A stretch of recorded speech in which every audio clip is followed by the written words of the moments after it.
bipartisan Florida delegation hearing on hurricane recovery and resilience. I'm pleased to be joined by our newest colleagues, Randy Fine and Congressman Jimmy Petrona. I look forward to the production that they're going to bring to this discussion here, as well as the delegation.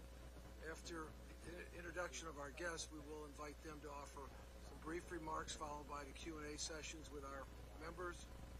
Our first guest this afternoon is Mark Wilson, or this morning, President and CEO of the Florida Chamber of Commerce. I know when I was involved, Mark, you had the Federation, then was about 130,000. It was impressive. And the focus was mainly on small, medium-sized businesses and startups, which is still the case today, I'm sure. Next, we have Dr. West, Chief Resilience Officer for the state of Florida.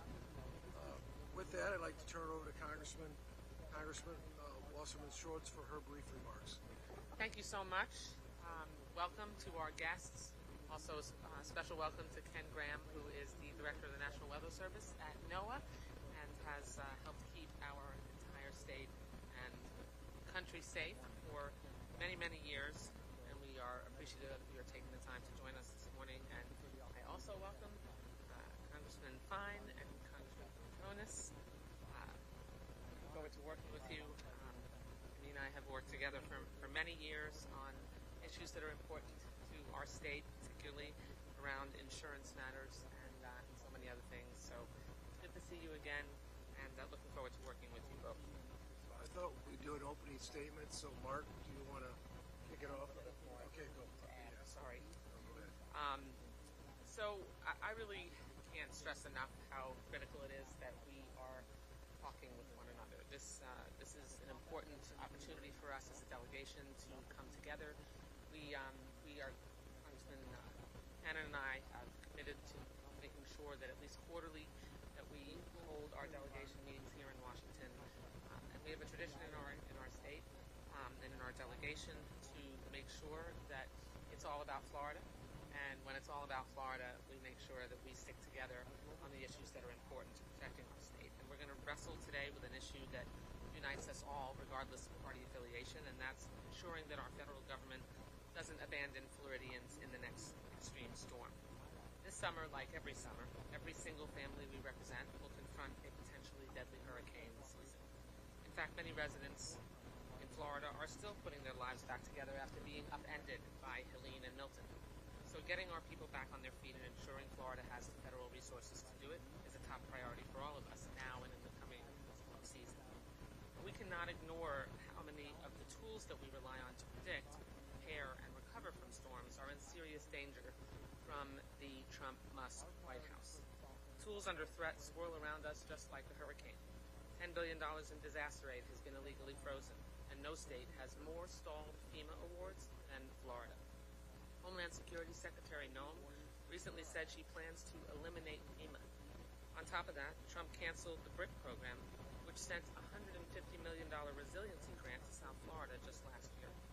To literally add insult to injury, now NOAA is ending hurricane warnings in Spanish. We face unimaginable cost increases from the Trump tariffs on what we must buy to prep for and rebuild from a storm.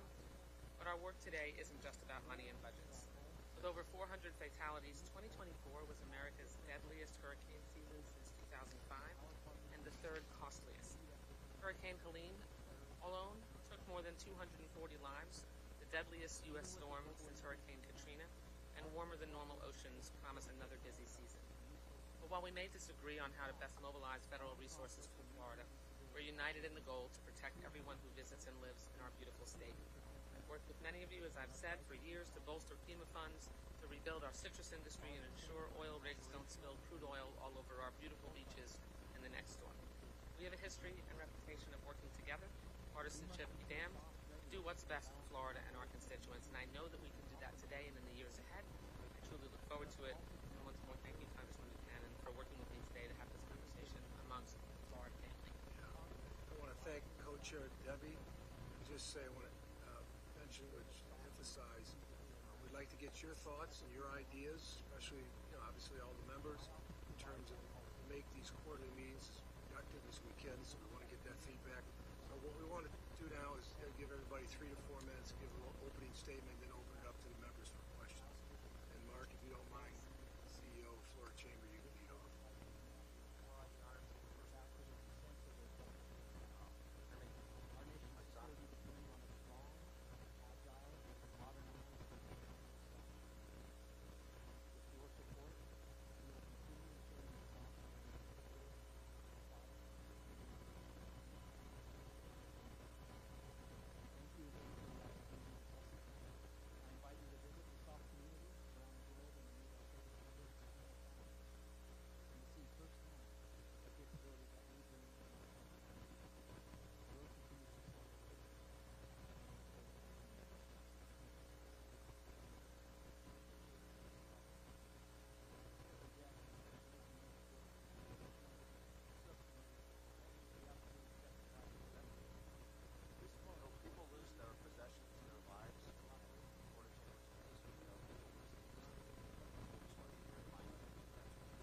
our best. There we go.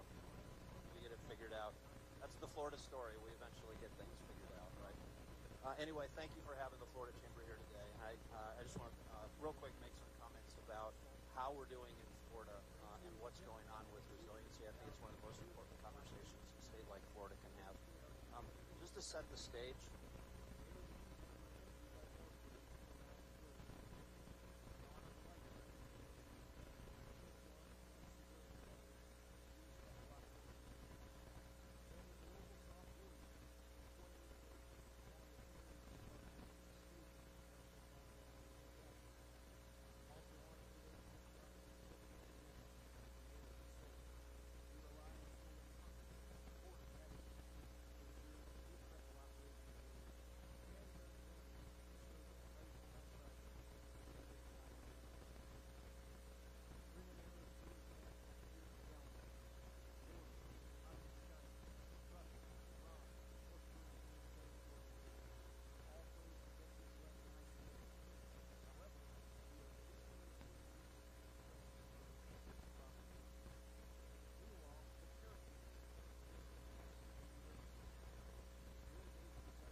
we're number one in the country for new business startups.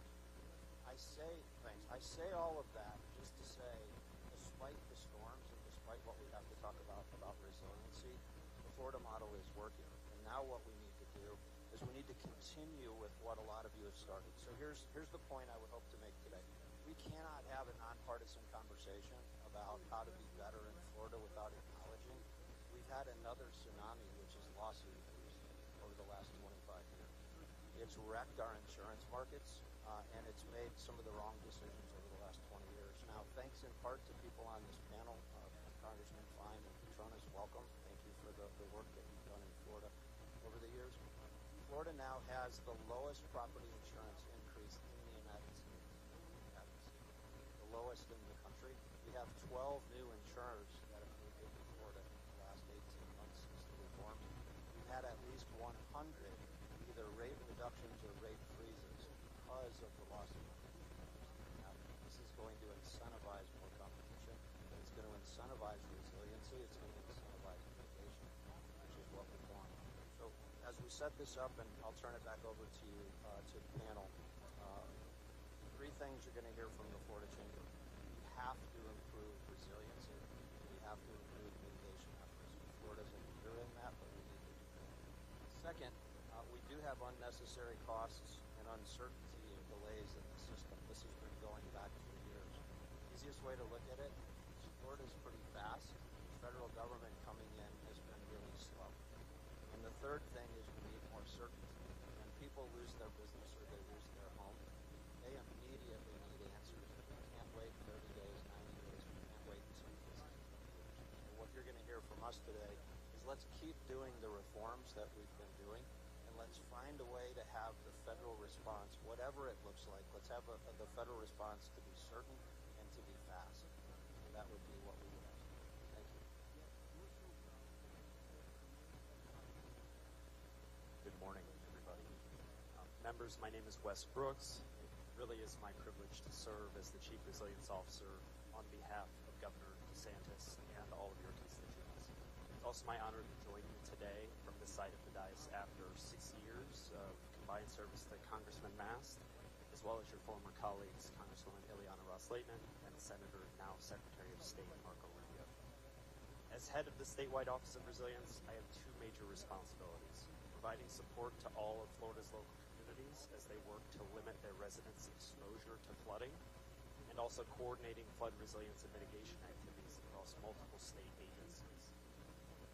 Cumulatively, those state agencies are managing over $9 billion in resilience investments across the state, critical infrastructure, public assets, and another $6.5 billion in ecosystem restoration and water resources projects just since 2019. Floridians have certainly been tested with 6 landfalling hurricanes over the past 3 years: Ian, Nicole, Idalia, Debbie, Helene, and Milton. The governor, the Division of Emergency Management, our Florida state and national guards, and all of our state agencies and partners have leveraged every resource imaginable to help our fellow Floridians. Your family, your friends, our neighbors, all get back on their feet as quickly as possible. A quick aside, in terms of power restoration, right?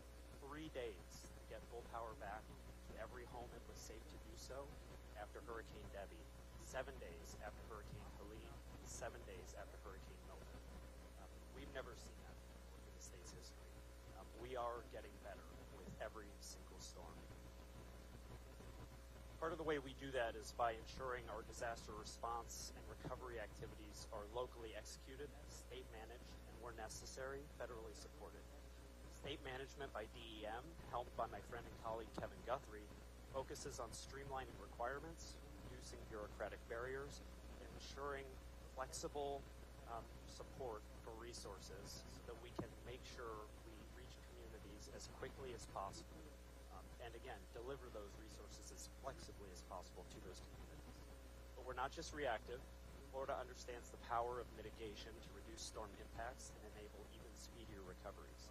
Governor DeSantis' bold leadership and vision has successfully transformed Florida from, as Mark mentioned, best in class for emergency management to also being the national pace setter for flood preparedness and proactive adaptation. From protecting and augmenting Florida's flood-protected beaches, mangroves, and oyster and coral reefs, ensuring local communities have the technical capacity and financial resources to understand and address critical flood vulnerabilities, and also accelerating stormwater management capacity improvements across the state, Governor DeSantis has championed pragmatic flood solutions that are delivering economic and environmental benefits while also enhancing quality of life for all Floridians. I really look forward to the rest of our conversation today. Definitely good to see everybody today, and just what an honor it is to be with everybody. People ask me, it's my favorite place to live, and I tell them Florida every single time. On the record.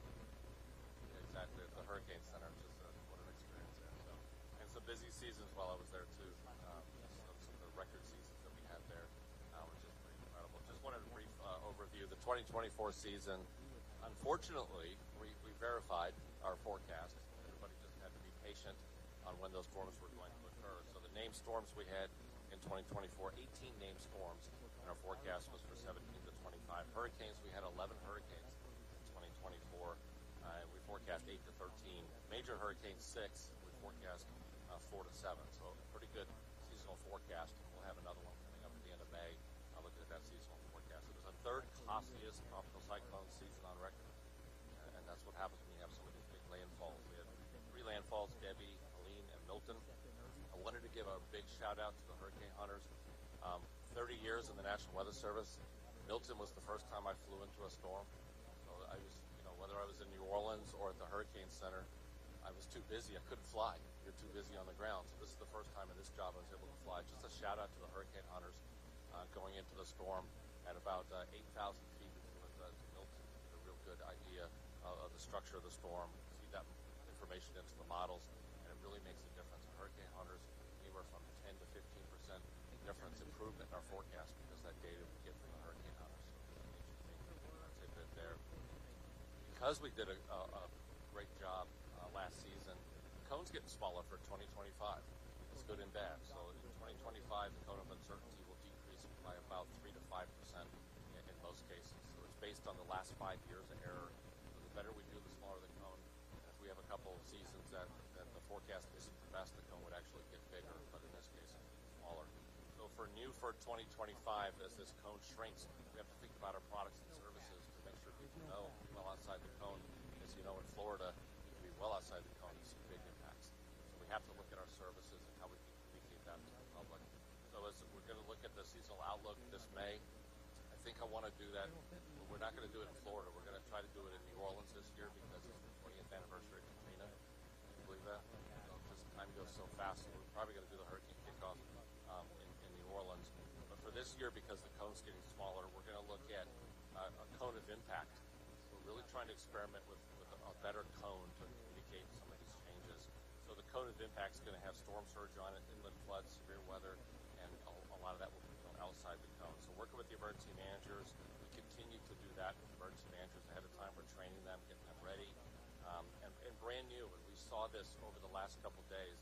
And I did want to share something with you in the last couple of days because it does really point to how staggering, how busy it has been. So let me get this.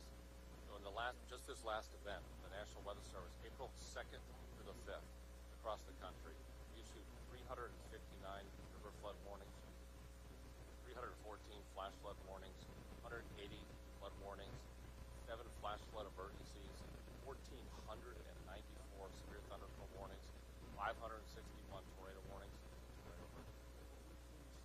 A weekend of the National Weather Service. Just points to how important this agency is to this country. We continue to work with the emergency managers. The flood inundation mapping is proving to be a game changer for emergency management. You can actually see what's going to flood 2-3 days before the actual flood takes place. And we'll have that available for Florida. We'll have that available for across the country, which is really big. The other big change, this is important too for Florida, a potential tropical cyclone. We started that when I was at the Hurricane Center, and it used to be versus, it was out 48 hours. So if you look at going back to Helene, we issued a potential tropical cyclone basically 24 hours before the system developed. That's how the technology has changed. That's how the modeling has changed. More support in Congress at NOAA, the Weather Service, really do a great job with the modeling and have more confidence going on in the future. 24 hours on an emergency manager's timeline is going to be basically preparedness and to be able to do that. So this year I wanted to announce for the first time, I don't think we've told too many people, we're going to do that 72 hours out. It's a risk. Some won't pan out, right? There's a risk associated with doing this, but the reward is greater than that risk because that can give you a couple days ahead of more notice. That's more people evacuated, that's more resources you can get in, that's more staging. That's a game changer. This year, we don't have the outlook yet. They're still working on it, but it looks like ENSO neutral. So we're really going into La Nina conditions. We'll see what that pans out. The sea surface temperatures are still super warm, everybody. So they're still records in some cases. If you look at that, it's a high activity era. So I don't see any reason that this season will slow up, right? So it's still probably going to be official forecasting not yet. And I'll conclude with this. I'm still on my quest. You all know I've briefed you many times to transform this agency. I got the job 2.5 years ago, coming out of Miami, the Hurricane Center. I've been on a quest to build a weather service that's transformed. So the current status of the weather service, we were built around our radars in the 1990s. I'm trying to build a weather service around our partners in decision making. Get us into the emergency operations centers. You got to be eye to eye with those decision makers, and you all to be able to do those three things. And that's what we're doing. So ready for the season. Whatever's going to happen, we always are across this country, and we'll make sure you get the services that Florida needs to be able to make those tough decisions. Thank you for having me. Yeah. I want to thank all the witnesses for taking the time and coming up. So we're going to go in the Q&A. We've got a list here, so you let us know. Jason's in the back, just let him know, and Debbie's going to lead off. I'm going to hold my questions to you. Thank you so much. Thank you to each of you for your service and for your support for the state of Florida. Director Graham, reports are indicating that the National Weather Service has halted translations of weather alerts into languages like Spanish, Chinese, Vietnamese, French, and Samoan due to the expiration of a contract with an AI translation provider. Given that nearly 68 million U.S. residents speak a language other than English at home, including 42 million Spanish speakers, how does the NWS plan to address this critical gap in communications so we can ensure that non-English speaking communities get, like mine in South Florida, in many cases, receive that incredibly life-saving information? We have as many as 1 in 5 Floridians who are Spanish speakers, and obviously we face frequent storms. Yeah, what I'm doing with that is I'm still going to try to push the the San Juan office and the Miami office, they're ready to start doing some of the Spanish translation annually. So to be able to get us through the season, we go back to what we used to do and translate some of that information annually. The other part of it is I put together a team as the contract expiration, start looking at how we can program some AI on what we've learned, be able to supplement what we had before. So trying to look at some different ways to do it as I continue to push this contract through. We're going to try to have some other ways that maybe we can do some of that internally, but I don't have that set up yet, but we're working on it.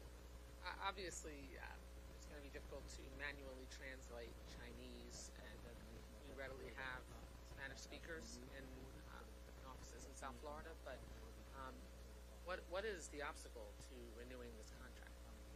Contracts are being reviewed across the board, and I've got some of the contracts through, but this one's still being reviewed as a result. So there's a delay in getting that through the process. So I have to get all those contracts approved through not just NOAA but through Commerce, and that's one of them still on the list. So every contract's being reviewed. So as that's still in the process, I'm hoping I can still push that one through, but I am thinking of the mitigation. I'm not going to be able to manually translate the Chinese, like you said, but I will be able to do the Spanish if I have to, and I'll continue to push hard to be able to get that. Well, I hope we unite as a delegation for our Spanish-speaking constituents at the very least, but of many others who speak other languages at home. It's pretty critical and life-saving for us to be able to make sure that people can get that vital safety information in the language that they understand the best. Also, Director Graham, NOAA, the NWS, play a critical role in early warnings during hurricanes. Can you just repeat what you said the new 72 hours notification is going to be? That one's a real big deal. I started it when I was at the Hurricane Center. It's called the Potential Tropical Cyclone Product, and it's basically we can issue a cone. We can put out watches and warnings before the system even starts, and that's how much confidence that we gained because of your support and really the modeling, being able to get those warnings out earlier, and that's what we did in Helene. We got the warnings out 24 hours before clouds even formed. People thought we were crazy. There was not much out there but clouds. We were already putting out a cone, but it panned out. So we're going to push that out. We're getting more and more confidence in what we're doing with the modeling and the forecast. We're going to push it out to 72 hours. So there's risk because I'll tell you now, there'll be some times where it doesn't form. And everyone's going to be like, what are you doing? Yeah. Weather Service, what are you doing, Graham? But at the same time, if I could give you a couple days on a timeline, it's part of the preparedness state of Florida, right? One of our concerns. Absolutely. I mean, we're a peninsula. Obviously, it makes it a lot more complicated and takes a lot longer to evacuate in our state than it does in nearly every other state, so especially to get outside the cone. And we have 5 appropriators on our delegation. We all work together diligently to support investments in the National Weather Service, in the hurricane research that's been so successful in making sure that you can get that cone to be more narrow, get the notifications out earlier so that we can all be safer. But the Department of Government Efficiency is slashed staffing at the National Weather Service, and that led to suspension of critical weather balloon launches, which is obviously a cornerstone of forecasting. Those are not just bureaucratic cuts, they're jeopardizing the very data that your team relies on to predict and track hurricanes. How are these staffing reductions impacting your ability to keep Floridians safe, and what do you need from Congress to restore NWS's full operational capacity in the onset of hurricane season? What I'm doing now is, we're looking at the people that we're losing. So we're thinking about the staffing situation.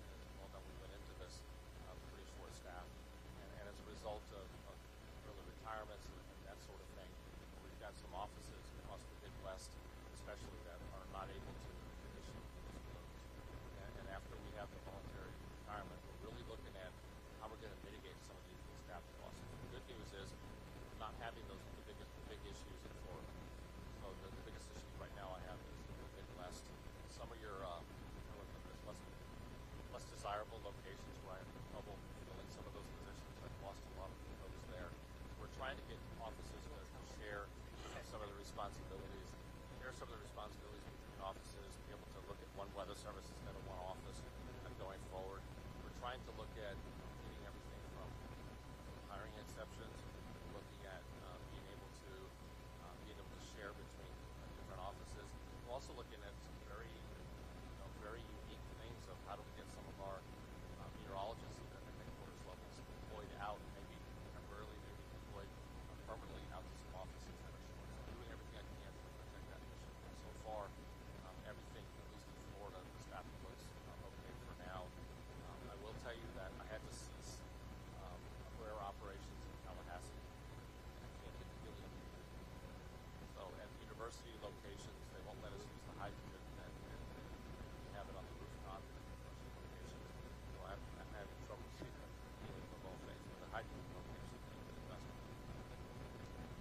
running around with.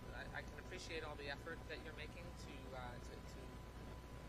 make things as good as possible, but that's obviously an untenable situation, and you shouldn't have to be running around trying to figure out how to keep everyone safe in the country. We should be able to launch weather balloons.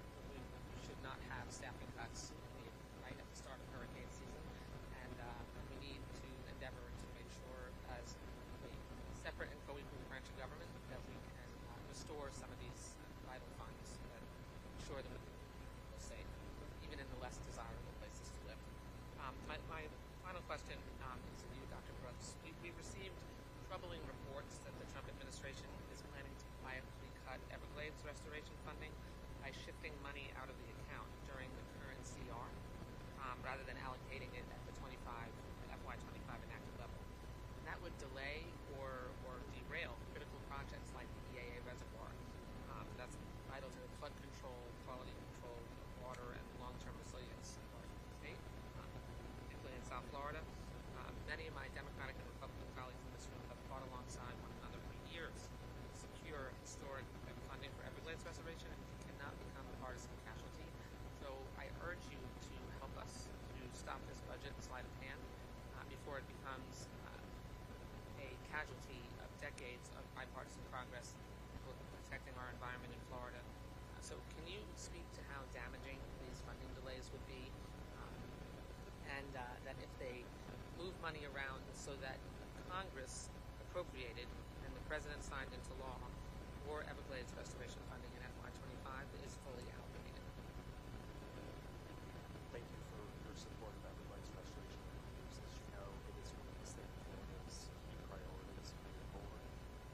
The governor has been especially strong, investing more in Everglades restoration than any other governor in this history. You can actually go back 3 governors, add them all up, and it still doesn't come to the level of funding support at the state level that Governor DeSantis has pushed forward. It's a fluid situation right now where the administration is doing their civil works work plan. We have had communications with the administration on the importance of continuing those funds from the Everglades. The governor has made calls on behalf of the Everglades funding moving forward, continuing to support high presidency budget levels as high as possible. So we're sort of in a wait-and-see place. Delegation has been incredibly successful, obviously securing those federal funds. It's more than 80% of the aquatic ecosystem restoration budget the Corps has nationwide is coming to Florida with this program. So as you know, we do face a lot of competition, a lot of interest from your colleagues in other places around the country. So we are working to make sure the administration knows the state of Florida's priorities and protects what you all have done for us. My colleagues, we secured $425 million for Everglades restoration in the FY25 budget. It was pushed forward in the CR, and we have to make sure that money that Congress appropriated and now is law gets allocated for Everglades restoration as we intended. It should not be moved around. We get to decide where those funds get spent, not the administration. And yes, we've been fighting against competition for many, many years for other water projects, so we have to be able to make sure we can finish Everglades restoration.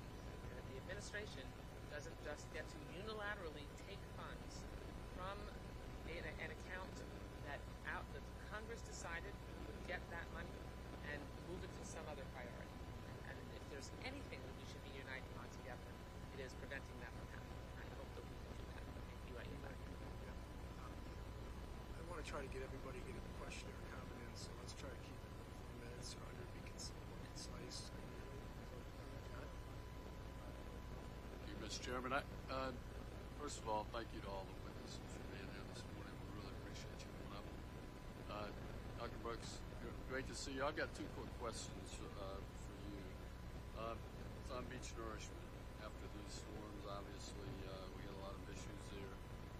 24 word of language dealing with these easements with Army Corps. Can you tell me how that's progressing? I was hoping you'd be able to help me.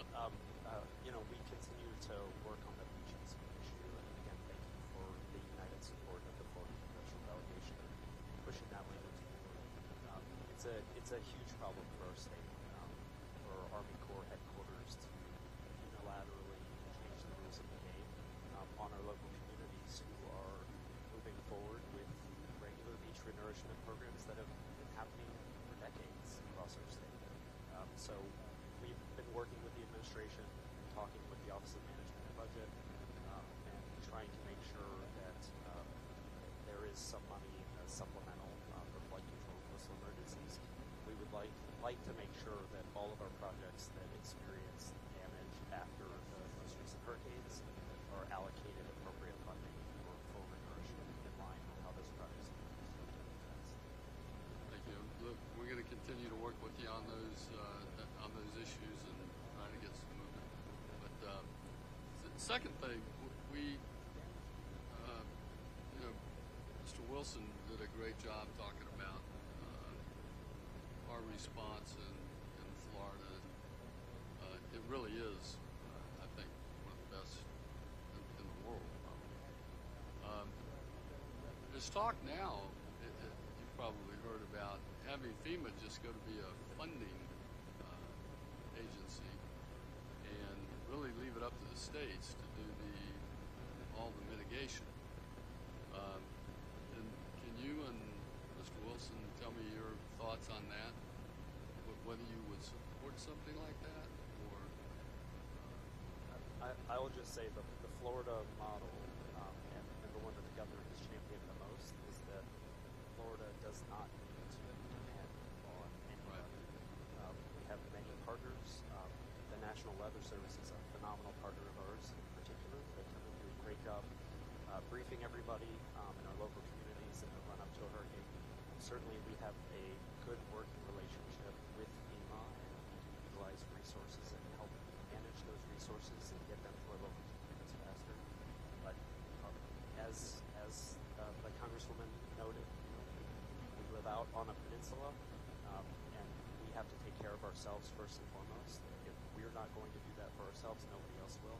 And so I think we are best prepared to manage any sort of changes that may happen to the federal emergency management. I agree. Mr. Wilson? Hey, thank you for the question. I would go back to what I said earlier about just the certainty and speed. I don't know what the model for FEMA should look like or federal agencies, but let me say it in reverse. Our Commerce Department, for example, in the most recent storms, had almost 150 people out in communities within 2 days of the storm, meeting with businesses, meeting with residents to find out what's going on. What do you need? You need a job. You need a job training. What's going on with your home? What's going on with your business? You need a small business loan. But within a week, we know exactly what's needed. The federal government shows up sometimes weeks or a month later and acts like they own things. And so what we need, there was a block grant that came in and said, okay, Florida's got their act together. Everyone up here has had a role preparing Florida for this. We all know that we pre-position people, we pre-position supplies. My fear would be the other 49 states don't have what Florida has. Right? North Carolina just had their first Hurricane Andrew, as an example. And so I don't know that this would work nationally, but for Florida, I think through the last 20, 30 years, Florida's positioned itself to where federal block grants, faster decisions to say the state knows what it's doing, the state's prepared for this. How can we more quickly and clearly support what the state's already doing? And it's already been talked about today. There's too much left hand, right hand, not knowing what's going on. We need to be faster and we need to be clearer, and we'll save more lives and we'll save more property if we do that. Thank you. See, my time's up, Mr. Chairman. I yield back. Well, thank you, Vern and Debbie, for bringing us together, and welcome to our new members to the delegation. And thank you all for being here. Mr. Rutherford, I'm glad you asked that question, because after living through the worst hurricane season in the Tampa Bay area in our lifetimes, I do not know how we could do it without a robust federal emergency management agency, even through a block grant program, because FEMA is able to surge in to help during the worst catastrophe, provide the inspectors on the ground right away, the disaster relief centers in partnership with the state and local EOCs and emergency managers. They surge in the search and rescue, the medical assistance teams. And I would not trust the state of Florida to set up a robust individual assistance system. Now, that doesn't mean we don't need reform, better customer service. And I'd suggest look at what Craig Fugate, our former state of Florida emergency management director, and he was the head of FEMA, look at some of his reforms. But I hear you loud and clear on the need for greater resilience. That's why I am incredibly concerned that the White House has just announced that they intend to end the BRIC program. And this is like on page 6 of your handout. So they've just, in the infrastructure law, Congress said, we know we have to cut the cost of disasters by helping make local communities more resilient. So we said $1 billion a year to go out across the country to help communities become more resilient. And now they announced that they're going to end that. So, Mr. Brooks, what is the impact right now on our communities across Florida? And then the other question is, we've got to get more people into flood insurance. And how do we do that so that it's affordable for a lot of our neighbors? Sure. Thank you, ma'am, for those questions. In terms of the Building Resilience in Infrastructure and Communities program, that program, we've had a couple communities across the Florida compete for funding and secure some of that funding. My understanding is any of those funds that have been obligated, those communities are going to continue to be able to build on. Some of the national criticisms of that program, beyond what we've heard about, certain requirements for use of certain language and things like that in the applications, is that it's really targeted at larger communities, cities in particular. Small communities, rural communities have not been able to access those funds because of all of the everything associated with those programs. And so, again, we've been lucky. Florida is more advanced, and Florida communities in general are more advanced. But again, you're looking at the South Florida region mainly taking advantage of those funds thus far. How much now is at risk? I do not know off the top of my head. We are working with our partners to understand that impact. The good news is that there is lots of other resources, as also detailed in that guidebook, and in particular for Florida, the downside of having 6 hurricanes is a lot. But we are also able to rely on the Hazard Mitigation Grant Program, and I give DEM a ton of credit. They work very closely with local communities to tabulate all the costs incurred across a disaster as quickly as possible so that we qualify for a higher amount of funding for mitigation. And so after Hurricane Ian, we got an allocation of just over $900 million, I believe, with a 25% non-federal match associated with it.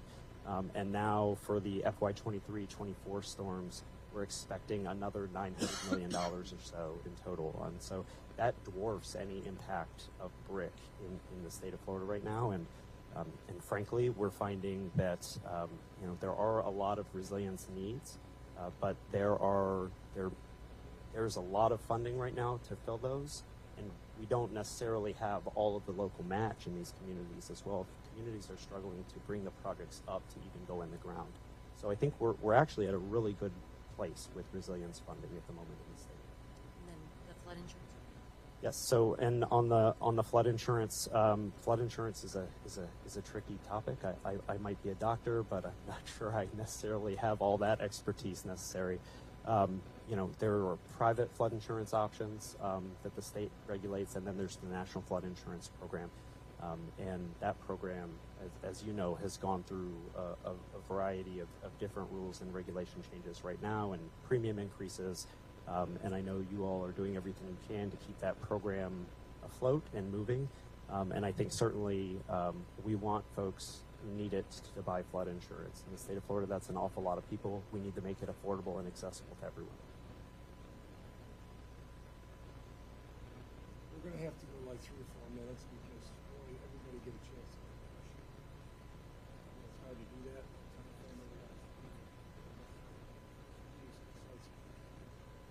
Thank you very much, Mr. Chairman. I do want to echo the comments that were made by the panel about Florida being number one, great, resilient. I hear that from the directors of FEMA sequentially, and I agree. I think Florida has done a great job. And part of the gratitude for that goes to the representatives, a number of people here on the panel who served in the Tallahassee House. Thank you. Thank you very much for all the efforts you do. Also to FDEM, fabulous organization, runs very well. Kevin Guthrie now, formerly Jared Moskowitz. We have great people in Florida. Nonetheless, it can be improved, as Mark said. And I have two areas of interest. One is the loan, FEMA loan interest. So these are disaster loans taken out by whatever authority, county, rural electric co-ops, or the state, whoever the cities.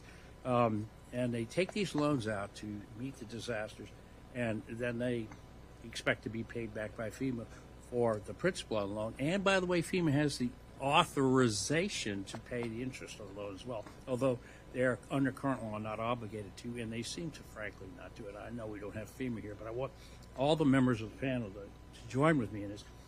I have a bill that's been out for several terms now. It would obligate FEMA to pay the interest on the loan after the first year. So the first year FEMA has to do their due diligence and figure out whether or not these loans are covered.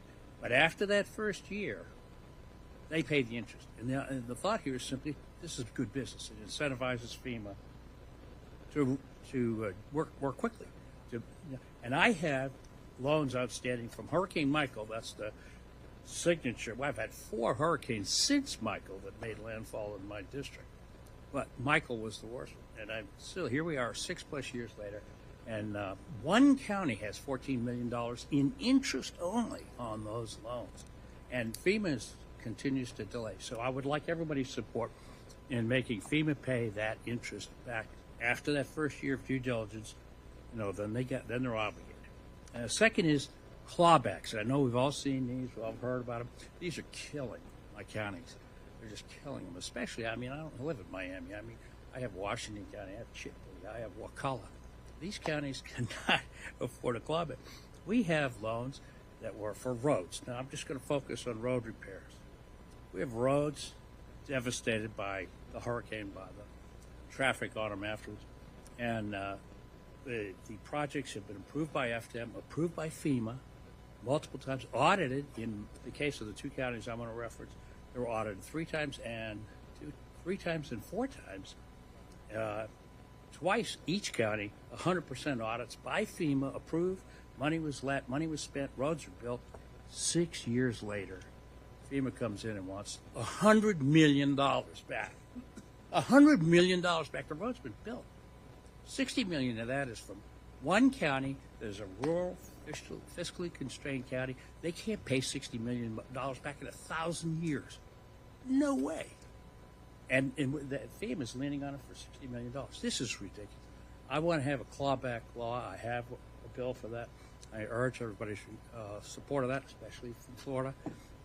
And those are things that I have lived with this storm now for 6+ years. It is the defining center of my term in office. No kidding. It's not the proudest thing to represent, but it's something you got to do for people. You absolutely have to do it. So I really want you guys' support. I want your support, people on the panel, for all of these things. And I'm going to close by making a plea to NOAA. Snapper season. Jimmy and I are really upset about this snapper season. And with that, I'll yield back, Mr. Chairman. Thank you. Good morning. And I think I'm on Neil's bill. I think I've been on his bill now for a couple years to make the interest reimbursable. Good to be with you, Ken and Mark and Wes. I'm really going to talk more to my colleagues, to be very direct with them. So listen, I've been dialoguing with the White House at the highest levels, along with the folks at Homeland. And this FEMA situation is in way worse shape than you're aware of, okay?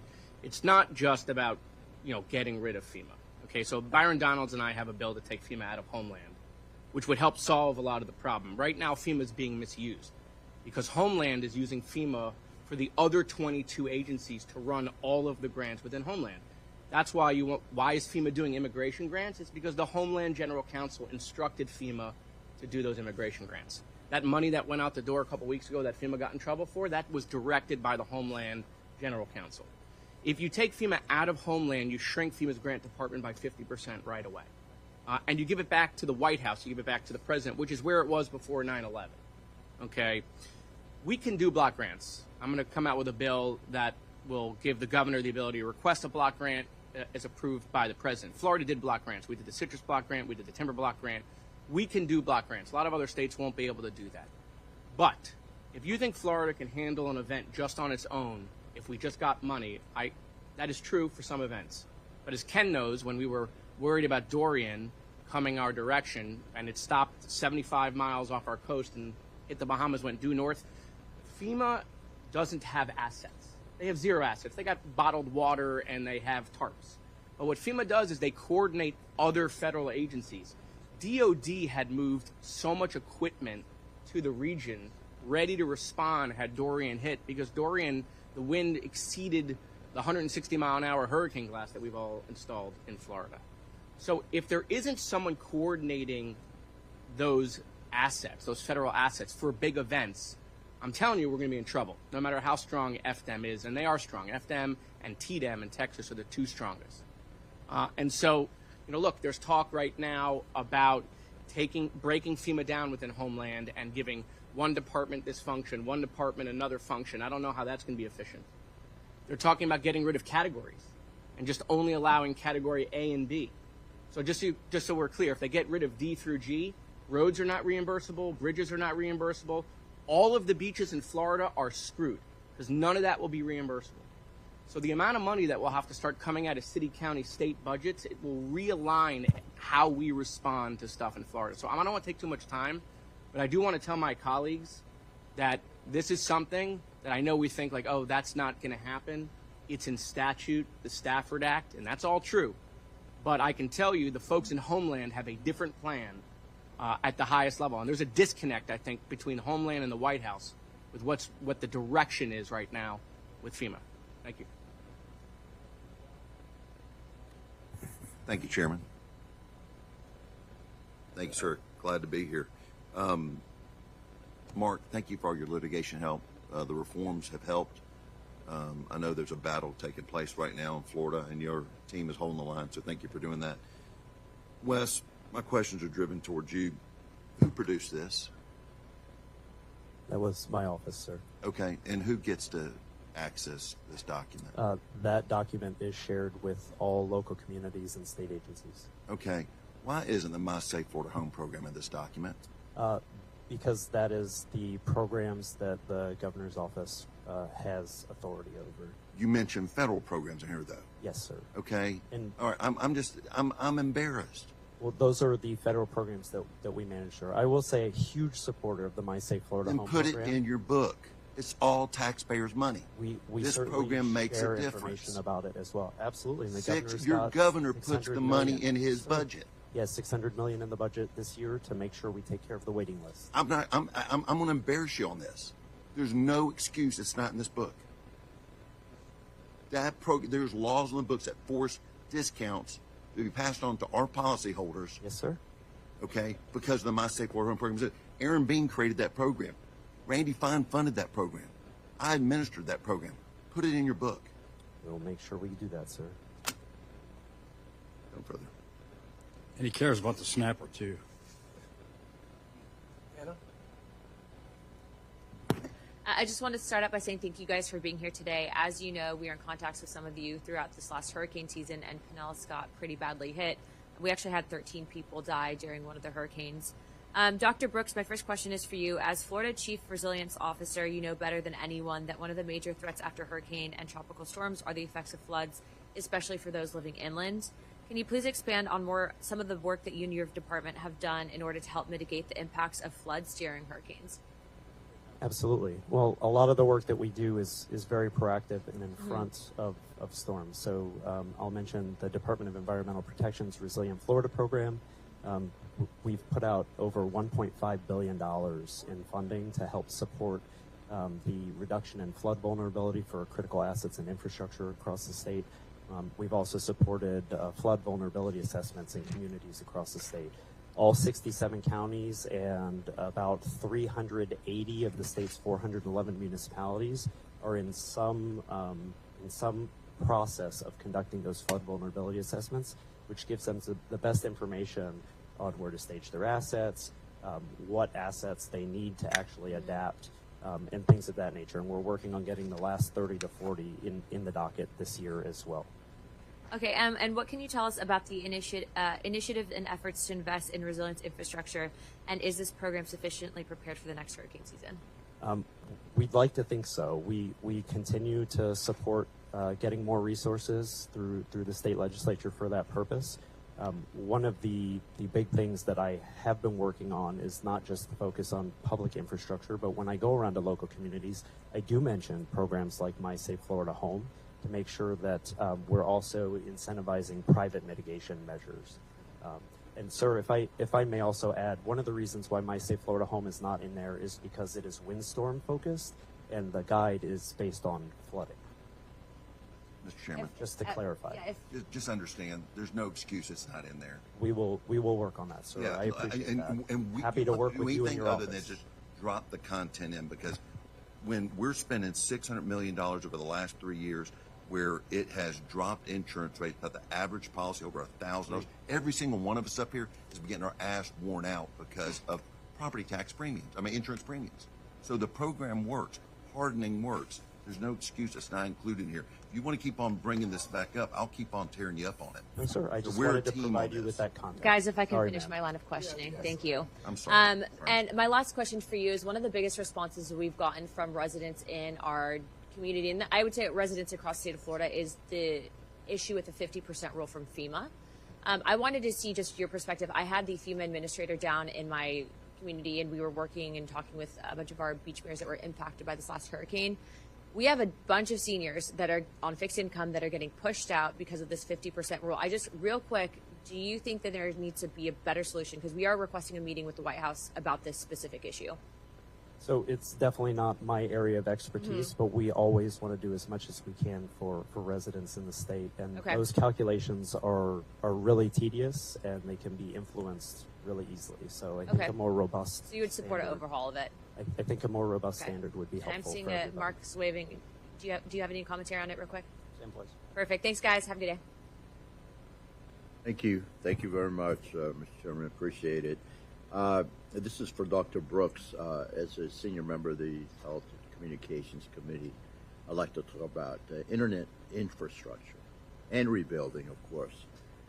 How have existing communications equipment withstood recent hurricanes, and are there federal barriers that exist that prevent or hinder rebuilding communication networks or strengthening existing networks? So, Congressman, thank you for the question. That I would have to defer to the Division of Emergency Management on that specific question, and I can get that answer for you. But what I would say is all of that communications infrastructure is also eligible for all of our flood resilience awards in the state. But let me get back to you on that. Okay, thank you. Yeah, please do.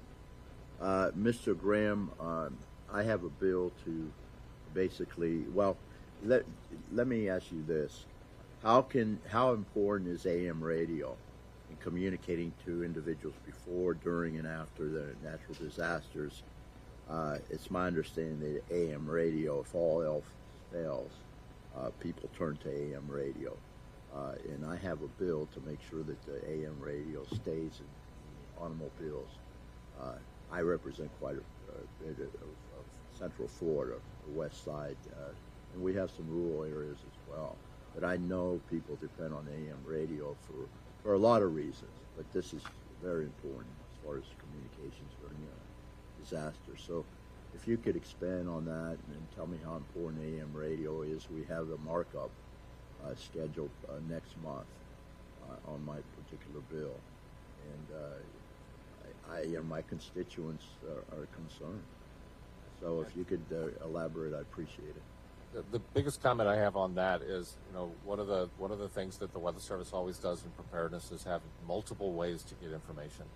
And as a person that's been through Katrina and too many hurricanes to name over the years, I've seen communications fail in those events where, everything from internet to radio, and even our systems at times in the biggest of hurricanes. So even I am a ham radio licensed operator, WX4KEG.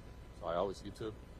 Yeah. So I mean, I always believe, and won't comment necessarily just on AM, but the Weather Service completely believes that if you have multiple ways to get information, that's the best way to go in these disasters. And after Hurricane Katrina, the ham radio is the only thing that worked after that. So that's the way to get information out, and we try to promote it.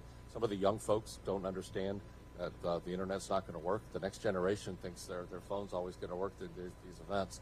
And I try to tell them you better have multiple ways to get information. That's the best thing I can tell. Absolutely. Thank you very much, Mr. Chairman. I appreciate it. I yield back. Jump in just quickly. In terms of the chamber, one of the areas that really got impacted, as you know, these storms all over the state, is small business, and a lot of them in St. Armand Circle and different places. They got multiple storms hit. What more can the chamber do, the state or even the local level, to help these businesses get back on their feet quicker? Yeah, so thank you for the question, and you're exactly right. Florida's mostly small businesses, I think, as everyone knows, and small businesses have to make pretty quick decisions about whether they're even going to stay in business or not. And if you think about an early learning center, for example, they're actually watching kids so people can go back to work and take care of things. So there's all kinds of reasons to support small businesses. Florida has the largest small business emergency loan program in the country by far. I want to go back to something Congressman Dunn said, and I think even Congresswoman Castor mentioned, the coordination, whether it's block grants or otherwise, the coordination needs to be faster and it needs to be clear. We're getting loan requests from small businesses so they can stay in business, and the state of Florida is trying to say yes. It is sometimes weeks or months before FEMA and other federal agencies can come in and make a decision on any of this stuff. So if a small business is trying to decide whether to stay open or not, they need a decision today or this week. It can't wait months and months. And so what we need, right, is, again, in a nonpartisan conversation, we need to say keeping small businesses in business is a priority. And before a storm, we need to educate them on what their options are. After a storm, we need to give them a quick decision about, is the state and federal government going to be there? Right now, the state is there. And right now, sometimes months later, whether it's the SBA or whether it's FEMA, we don't have answers that are clear. And so we need to work on that. Let me ask Ken and West real quick. I live on the beach and have for 30-some years. I've never seen a storm like these multiple storms that have come up. It's not just the water that came in, and we didn't have much water. The water came up to one of the house or something, but it was they took the beach and put it in our front yard and put it. There was 4 feet of sand, and that's after 30 years of living in the same house. I just was shocked to see that. What's changed? Because I've never seen that in 30 years. And this is, of course, the Longboat Key area, the west part of Florida. Can you explain that at all, or what your thoughts are on it? Or I know the city of Longboat is already on resilience, and they're spending money and looking to raise a lot of things up, try to get ahead of the storms coming up. But what's your thought on that, Ken? Is there anything, or Wes, that this was so different? Anna Maria Island, I've got that district it just, took houses just completely down with the sand and everything else. Again, even up there, I've never seen anything like it. It just covered the whole place. And it's an interesting answer that I have. I mean, the storms are pretty similar. I mean, you see that, in Louisiana, I've seen it in Alabama, other places, in Texas as well. I think if you look back at history, what's really interesting, especially in the Tampa area, it was about a 100-year drought of hurricanes in that area. Yeah, we've been very lucky. Lucked out over the years, and we, all the preparedness that I did as Hurricane Center Director, I said, it's just a matter of time. We kept saying that type of thing. So a lot of it is just, you've got so much growth, you've got, beautiful beaches, and you just happen to have some really strong storms. But putting that beach far inland, putting sand in houses. I'm not talking like 100 feet. I mean, this is like 400 or 500 feet, brought it up in there. I'm going to jump over to Aaron. I know he's got to run. Mr. Chairman, a very good morning to you, and good morning, Florida delegation. Welcome to our 2 members.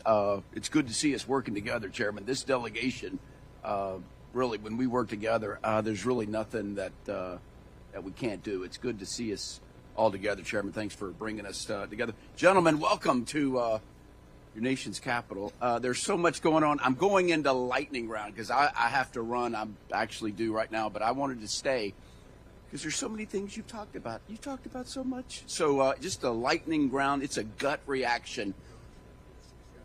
What do you worry about? We're entering hurricane season. You've talked. There's been so many issues you've talked about. What do we need to worry? What are you worried about, Wes? What say you? Well, I'll just play to one of your strengths, sir, and just thank you for your efforts on 404 permitting reform. One of the it's big a great things, commercial. Thank you so much. Everybody needs to sign on to the 404 rehab program. Florida needs to jump on there. So you get a bonus 1 minute to talk about that if you want. Thank you, sir. One of the things we do struggle with in dealing with the Army Corps in particular is as we go to move forward with these proactive flood solutions, you're oftentimes dealing with wetlands or wetland impacts. And even after storms in Congressman Dunn's district, in particular Bay County, we're having issues taking advantage of some of the federal mitigation funding because the permit delays are just killing us. Wes, thank you. You're in the lead right now. That's a great answer. Top that one, Mark Wilson. What say you? What do you worry about, my friend? Thank you. I'm not going to try to top it. What I worry about is just the continued lack of coordination. I think we know we're going to have storms. Yeah. So how can we right now? It reminds me in Florida we build schools and the day we open them we have portables out back as if we didn't know we're a growing state. So how can local, state, and federal work together now amidst the chaos that you mentioned? Yeah. Right. How can we work together ahead of the storm? It's all unknown known, and so that's what I worry about. And for Mark, that's a great question, and I think to the bill that takes out FEMA and puts it by itself is a step. But we look to the chamber to give us some good answers of how we can do better. And Ken, what say you, my friend? It's an interesting answer. Hurricane fatigue. You know, when you get hit that many times, multiple times, the public has a tendency to say, I'm just done.